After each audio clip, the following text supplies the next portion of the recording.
Data services, window communication foundation, ADO.NET, entity framework, link and SQL, ये सारे features नए 4.0 में आए हुए हैं।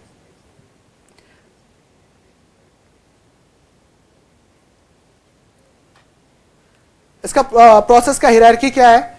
सोर्स कोड, लैंग्वेज कंपाइलर, फिर मेटा डाटा। इसके पहले हमने आपको ये बताया था कि इसके कंपाइलेशन वर्क कैसे करते हैं।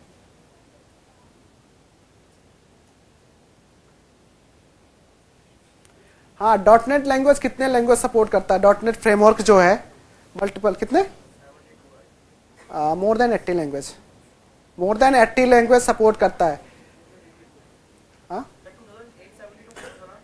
हाँ, 2010 जो आया वो मोर देन 80 लैंग्वेज सपोर्ट करता है।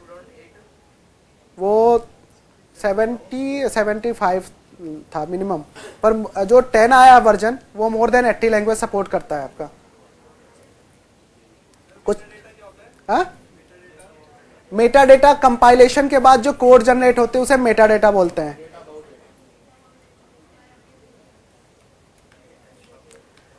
हाँ, इसकी लाइब्रेरी के बारे में आपको थोड़ा सा बता दें। जब विंडोज ASP.NET के साथ आप वर्क करते हैं तो उसके साथ कुछ डिफॉल्ट लाइब्रेरी आती है, जैसे system.web, system.windows.form, system.data, system.xml and system।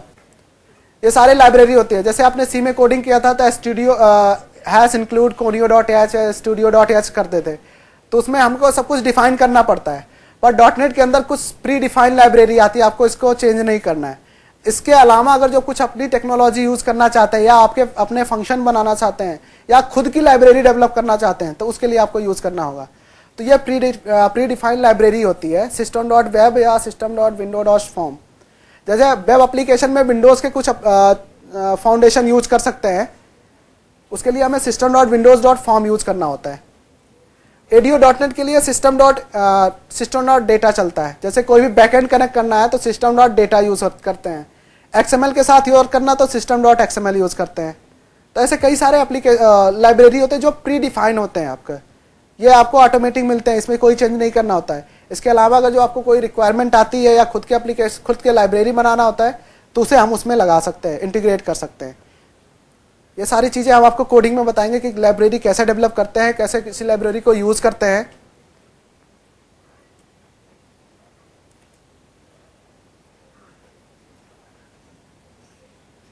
हाँ, इसके एप्लीकेशन मैंने बताया आपको ब्राउजर पे ही रन होते हैं। आपके सिस्टम पे कोई भी मोजिला या आई कोई भी वर्जन के सॉफ्टवेयर ब्राउजर होना चाहिए, उस पर ही ये रिक्वेस्ट सेंड करता है, वहां से रिस्पॉन्स ग्रांट करके आपको आउटपुट देता है।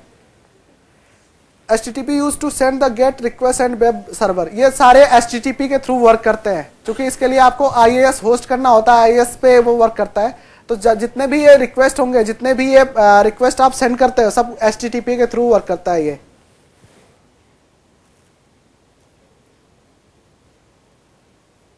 एक सिनेरियो कि जैसे आपने एक .NET में एप्लीकेशन डेवलप किया, उसे सर्वर और क्लाइंट के साथ कैसे इंटरेक्ट कराते हैं। अच्छा, आपके पास एक लोकल सिस्टम है, सपोज हम इस सिस्टम पे एप्लीकेशन डेवलप कर रहे हैं, तो इसमें सर्वर कहाँ से मिलेगा, सर्वर कैसे बनाएंगे? हमारा local system as a server work कर सकता है? लोकल सिस्टम सर्वर भी होता है और क्लाइंट भी होता है, इसमें सर्वर की फैसिलिटी प्रोवाइड होता है। तो अगर जो हम लोकल सिस्टम पे अपने एप्लीकेशन को डिप्लॉय करते हैं तो ये हमारे सर्वर, ये local system as a server work करने लगता है। पर जब इस एप्लीकेशन को सर्वर पे डिप्लॉय कर देते हैं, सर्वर पे स्पेस लेके वहां पे डिप्लॉय करते हैं, तो उसके सर्वर को एक्सेस करता है वो। तो हम लोकल सिस्टम पे भी एज ए सर्वर इसका यूज कर सकते हैं। जैसे वेब ब्राउजर है, आपने वेब ब्राउजर पे अपना एक पेज बनाया, कोई भी पेज बनाया, उसे रन कराते हैं ब्राउजर पे, तो ब्राउजर सबसे पहले सर्वर को रिक्वेस्ट देता है कि इस पे जो भी एक चीज और, वेब सर्वर जो होता है वो एक रूल के अंदर एग्जीक्यूट करता है आपके कोड को, W3C नाम है। W3C रूल के अंदर सारे एप्लीकेशन इसके वर्क होते हैं। W3C ने एक रूल बना के रख दिया कि जब भी आप कोडिंग करेंगे तो उसका सिनेरियो क्या होगा, उसका एग्जीक्यूशन टाइम क्या होगा, सारी चीजें वो डिफाइन किया है। अगर जो आप उस रूल के बाहर कोडिंग करेंगे तो उसमें प्रॉब्लम आती है, आपके कोड प्रॉपर एग्जीक्यूट नहीं होते हैं।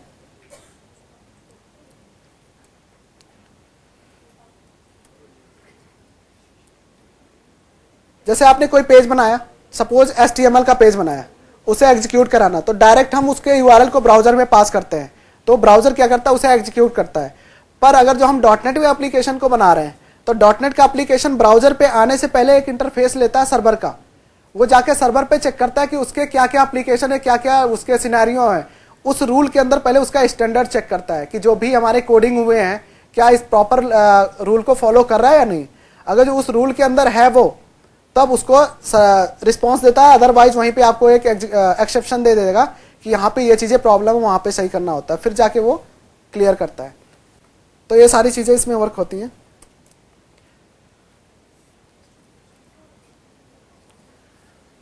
इसमें थोड़ा सा इंट्रोडक्शन हम सी शार्प का भी देंगे कि जैसे डॉट नेट के साथ आप बैकएंड की कोडिंग कैसे करेंगे। सी शार्प में टोटल हमारा लॉजिकल एरिया होता है जहाँ पे अपनी कोड को इम्प्लीमेंट करते हैं, जहाँ पे कोड अपनी लॉजिक इम्प्लीमेंट करते हैं या ऊप्स के कॉन्सेप्ट वगैरह यूज करते हैं, वो सी शार्प का पेज होता है। हर ASP.NET के पेज के करस्पॉन्डिंग उसका एक सी शार्प का पेज होता है।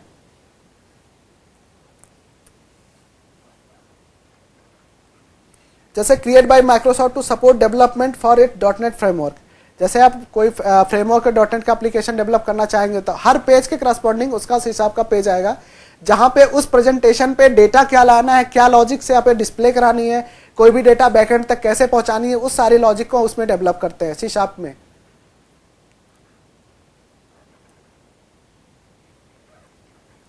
सी sharp family tree, C sharp C का ही फैमिली है, पर सी में ऊप्स नहीं थे, पर सी शार्प पूरा ऊप्स ओरिएंटेड होता है, उसमें आप पूरे ऊप्स बेसिस कोडिंग कर सकते हैं, पूरा ऊप्स यूज कर सकते हैं।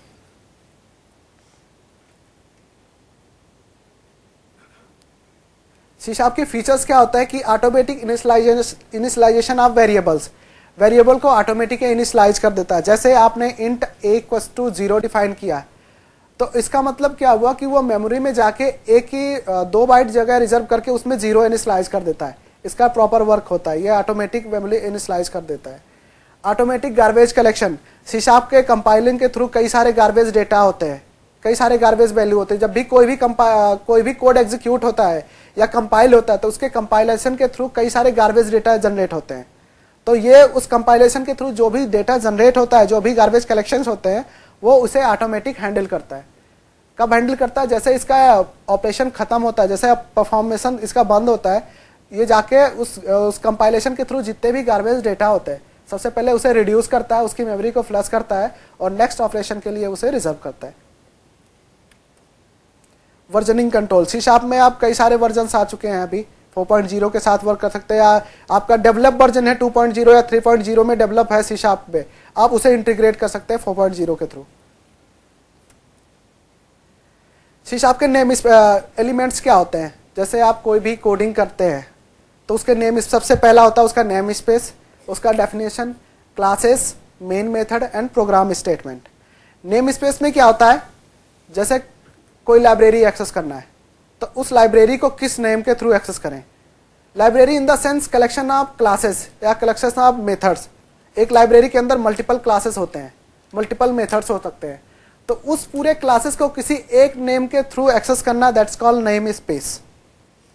तो सबसे पहले सी शार्प का एलिमेंट होता है नेम स्पेस, मतलब कि जो भी आप वर्क करना चाहते हो उसके थ्रू क्या क्या लाइब्रेरी यूज हो सकती है, तो उसके लिए होता है नेम स्पेस। या अपनी लाइब्रेरी बनाना तो उसका नेम क्या देना चाहते हैं, नेम स्पेस। डिक्लेरेशन मीन्स उसके डिक्लेरेशन कैसे होता है कि उस नेम स्पेस के थ्रू आपने कोई वेरिएबल डिक्लेयर किया तो उसके सिंटैक्स क्या होंगे, उसका मेमोरी मैनेजमेंट क्या होगा, ये सारा डिक्लेरेशन में डिफाइन होता है। क्लासेस कि उस नेम स्पेस के थ्रू कितने क्लासेस एक्सेस हो रहे हैं, कितने मेथड्स हैं, कौन से क्लास को हम कौन से मेथड को किस क्लास से फेच करना है, ये सारी चीजें डिफाइन होती हैं क्लास के थ्रू।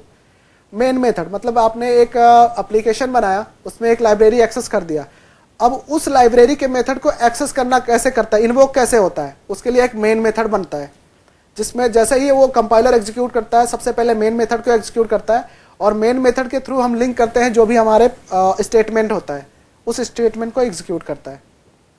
और फाइनली होता है प्रोग्राम स्टेटमेंट कि जो भी मेन मेथड में एग्जीक्यूट होगा, सपोज आपने सम नाम का एक मेथड बनाया, उसमें 2 वेरिएबल पास करके उसका उसके सम को रिटर्न करा रहे हैं। अब इस फंक्शन को कॉल कैसे करना है, ये ऑपरेशन परफॉर्म कैसे करेगा, हमने मेथड तो बना के रख दिया, ये कॉल कैसे होगा।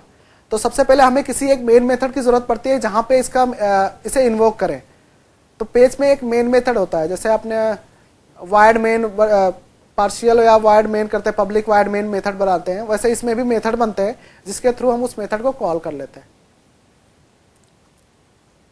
Data types, data types basically वही होते हैं जो अभी आप नॉर्मली पढ़ते हैं, C++, जावा में सारे डेटा टाइप्स इसमें भी डिफाइन होते हैं। C# is a strongly type language. All operations are type checked by the compiler for type compatibility. मतलब जो ये क्या होता है कि जिस मान लिया कोई भी ऑपरेशन आप परफॉर्म कर रहे हैं तो सबसे पहले उसको चेक होगा कि जो भी आप इसने इनिशियलाइजेशन किया है क्या वो इस CLR के थ्रू वैलिड है या नहीं। सपोज आपने कोई ऐसा सिंटैक्स लिख दिया है जो C# में वैलिड नहीं है, सिंटैक्स आपने C का उठा के डाल दिया, तो सबसे पहले उसकी टाइप चेक होती है कि क्या ये C# में ये फैसिलिटी अवेलेबल है कि इसको ऑपरेशन को परफॉर्म कर सके। ये चेक करने के बाद ही आपके कोड को एग्जीक्यूट करता है।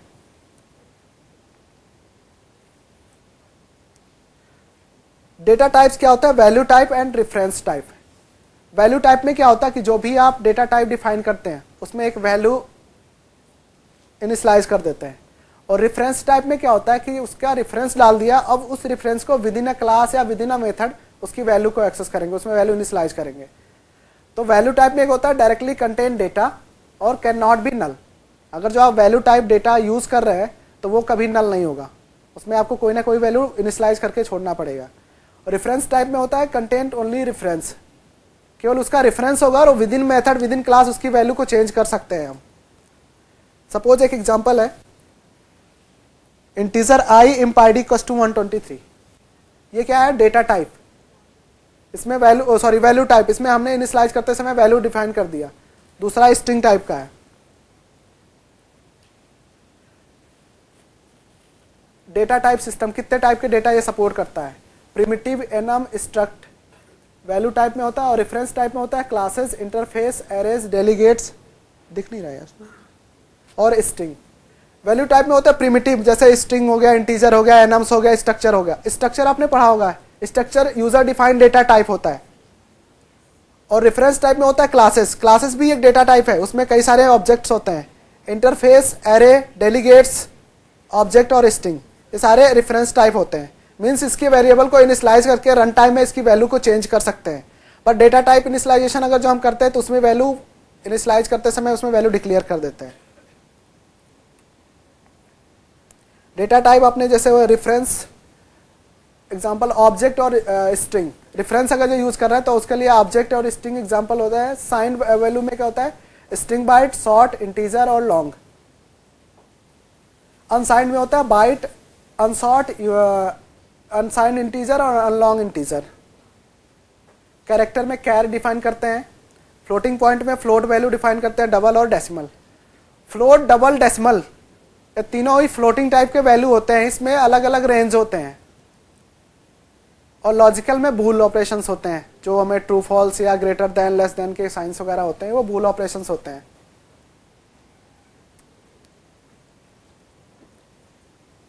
बाइट होते हैं 8 बाइट अनसाइंड इंटीजर होते हैं। उसमें आप कोई भी पॉजिटिव या नेगेटिव कोई भी डेटा डाल सकते हैं। उनकी साइज क्या होती है आप चेक कर लो। बाइट की 8 बाइट होती है 0 to 255। स्ट्रिंग बाइट में शॉर्ट बाइट में 8 होते हैं शॉर्ट में, और अनशॉर्ट में आप इसकी डेटा टाइप को, इसकी वैल्यू को चेक कर सकते हैं, बिट्स को। नहीं, प्रैक्टिकल पार्ट दिखाना होगा, दिखा सकते हैं।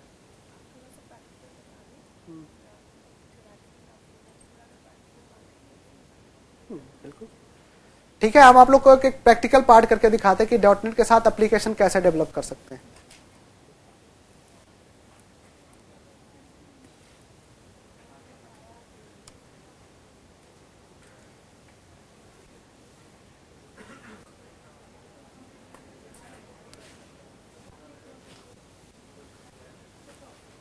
ये है डॉटनेट का फ्रेमवर्क, माइक्रोसॉफ्ट विजुअल स्टूडियो 2010, अभी ये लेटेस्ट वर्जन। इसमें आपको एप्लीकेशन डेवलप, मैंने बताया कि इसमें 2 टाइप्स के एप्लीकेशन डेवलप कर सकते हैं, एक विंडोज और एक वेब एप्लीकेशन। अभी हम आपको वेब एप्लीकेशन कैसे डेवलप करते हैं उसके बारे में बता रहे हैं। फाइल में न्यू,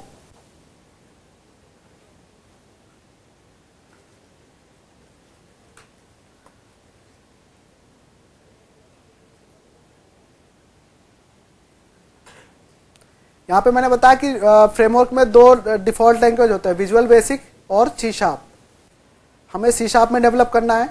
सी शार्प के साथ यहाँ पे एक ऑप्शन आता है ASP.NET वेबसाइट, और इसके लिए आप यहाँ पे चेक कर सकते हैं कि इसका URL आपको किस ड्राइव में बनाना है, इस एप्लीकेशन को कहाँ पे डेवलप करना है। यहाँ पे URL दे देंगे।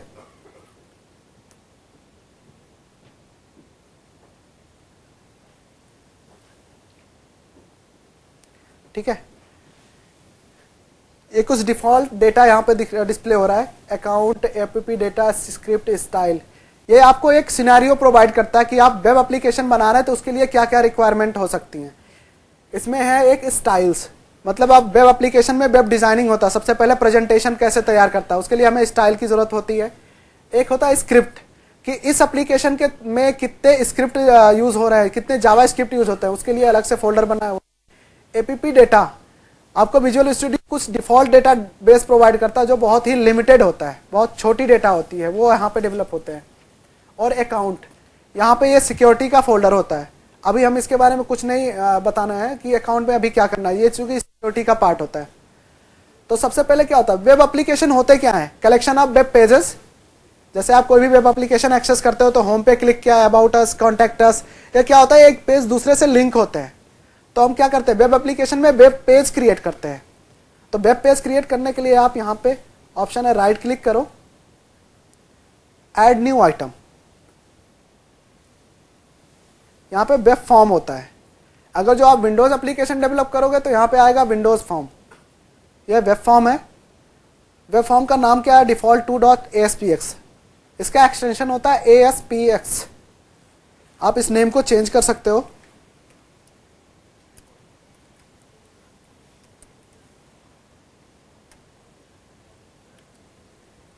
ठीक है, यह हमारा प्रेजेंटेशन लेयर होता है। मैंने बताया कि हर .NET वेब फॉर्म के साथ उसका इनबिल्ड सी शार्प कोड होता है, सी शार्प पेज। तो यहाँ पे पेज ऐड होगा। ठीक है, .aspx पेज पे हम अपने लेआउट को प्रेजेंट करते हैं कि हमारा लेआउट क्या होना चाहिए, और सी शार्प पे हमारी लॉजिक इंप्लीमेंट होती है। जैसे कोई भी डेटा आ रहा है डेटाबेस से उठ के, तो उसका इंटरफेस लगाना, उसकी लाइब्रेरी लगाना, तो ये सारी चीजें होती हैं। अब सी शार्प में देख लो, अभी जैसे मैंने बताया कि सी शार्प के लिए एलिमेंट्स क्या होता है, सबसे पहले नेम स्पेस। तो ये सारे नेम स्पेस यूज होते हैं, ये जितने भी हैं ये नेम स्पेस है। यूजिंग सिस्टम, यूजिंग कलेक्शन, ये सारे नेम स्पेस होते हैं। ये क्लास होता है, और क्लास का एक मेन मेथड ये बना हुआ प्रोटेक्टेड वाइड पेज लोड। ये इस पेज का मेन मेथड होता है। जो भी कोडिंग करते हैं, जो भी फंक्शन डिफाइन करते हैं, तो इस मेन मेथड के थ्रू इन्वोक होते हैं। ठीक है, सबसे पहले हमें लेआउट क्या चाहिए। सपोज हम एक लेआउट बना रहे हैं कि दो text box, user name, password, login का लेआउट बनाना है हमें। तो लॉगिन के लेआउट के लिए क्या चाहिए, हमें 2 इनपुट टाइप चाहिए और एक बटन चाहिए। यहाँ पे सारे UI आपको प्रोवाइड करता है कि जैसे आपको 2 टेक्स्ट बॉक्स चाहिए तो आप ड्रैग एंड ड्रॉप लगा सकते हैं। इसकी डिजाइन भी आप यहाँ से चेक कर सकते हैं। ये इनपुट टाइप बन गया। और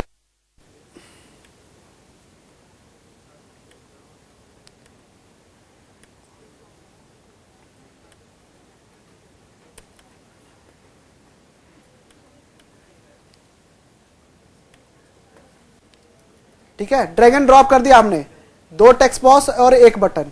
मीन्स हमें कोई अगर जो इसका कोड देखना तो आप यहाँ सोर्स कोड से चेक कर सकते हैं कि क्या कोड जनरेट हुआ है। मीन्स एक लाइन जनरेट हुआ आपका टेक्स्ट बॉक्स के लिए और एक लाइन बटन जनरेट करने के लिए कोड हुआ। अब इसको रन कैसे कराएंगे, इस पर राइट क्लिक करो और व्यू इन ब्राउजर।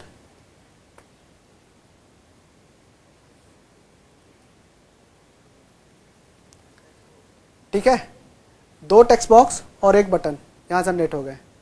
मीन्स ये तो हो गया प्रेजेंटेशन लेयर कि हमारा लेआउट कैसा होना चाहिए।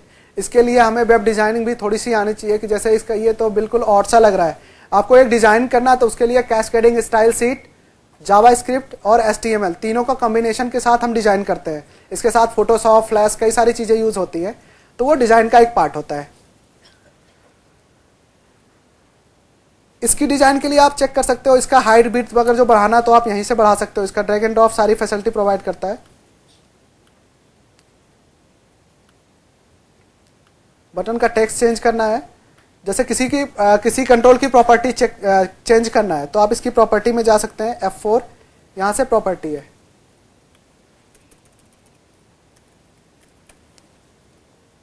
लॉगिन। ठीक है, ये तो होगा प्रेजेंटेशन लेयर। हम इसकी डिजाइन लेयर कैसे देते हैं कि जैसे हमने लॉगिन पे क्लिक किया तो हमें कुछ मैसेज आना चाहिए या फिर जो भी टेक्स्ट बॉक्स में इंटर किया उसकी वैल्यू प्रिंट होके आ जाए। तो उसके लिए की क्लिक का इवेंट हमें चाहिए कि इस बटन पे क्लिक करें तो हमारे जो भी आउटपुट है टेक्स्ट बॉक्स के वो डिस्प्ले होना चाहिए।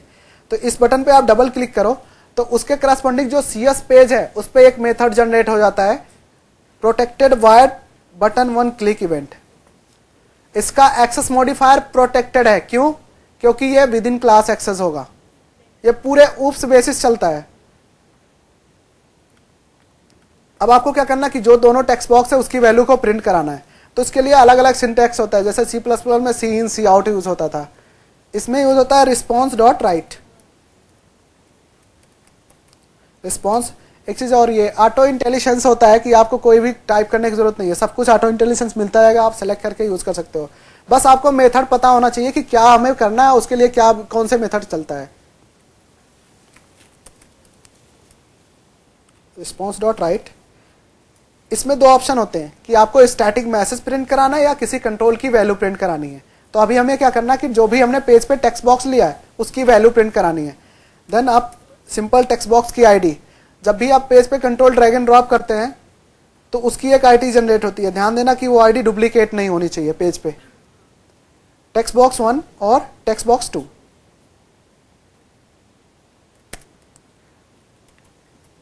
डॉट टेक्स्ट बॉक्स की टेक्स्ट वैल्यू हमें प्रिंट करानी है।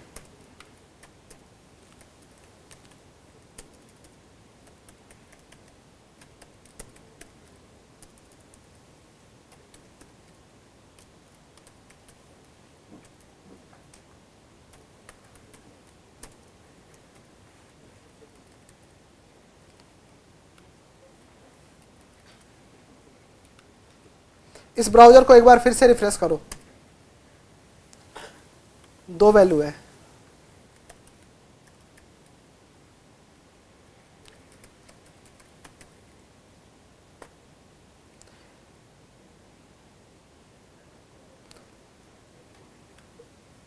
दिखा रहा हूं, एक मिनट। इसमें आउटपुट क्या आ रहा है? Student students. हमने क्या टाइप किया? Hello student. दो टेक्स्ट बॉक्स में, एक में हेलो दूसरे में स्टूडेंट। आप इसकी कोडिंग देख सकते हैं। हाँ, दोनों में ही टेक्स्ट बॉक्स 2 हो गया। गुड, ये इसकी कोडिंग है। कर सकते हैं।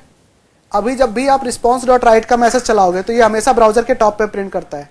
आपको पोजीशन डिफाइन करनी है कि हमें जैसे टेक्स्ट बॉक्स के जस्ट नीचे प्रिंट करना है। एक मिनट बता रहा हूं अभी।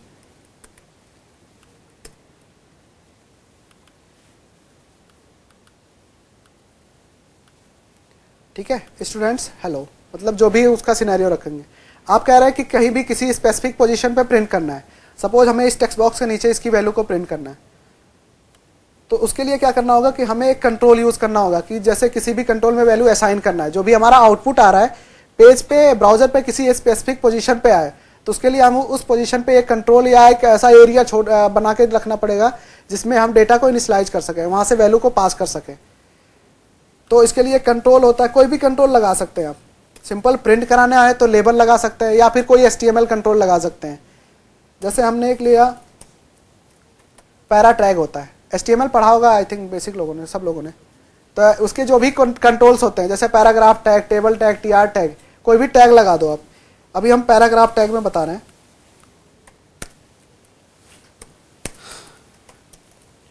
एक चीज और, आप HTML के जो कंट्रोल यूज करते हैं, अगर जो आप स्टैटिक वेबसाइट बना रहे हैं तो उसके लिए कोई भी सर्वर की जरूरत नहीं होती है।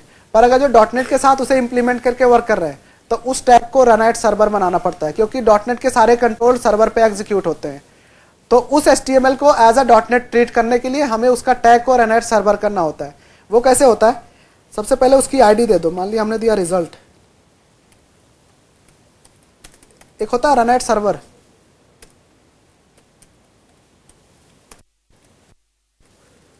ठीक है, रन एट सर्वर क्यों बनाते हैं? क्योंकि हमें क्या करना है, दो अलग अलग पेजेस हैं, आउटपुट हमारा सी शार्प पेज से जनरेट हो रहा है और डिस्प्ले क्या होगा ASPX पेज पे।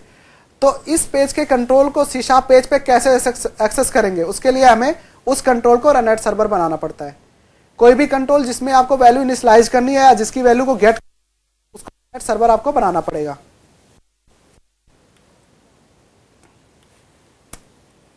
यहां पे उसकी आईडी आपको फेच हो जाएगी, यहां पे मिल जाएगी रिजल्ट डॉट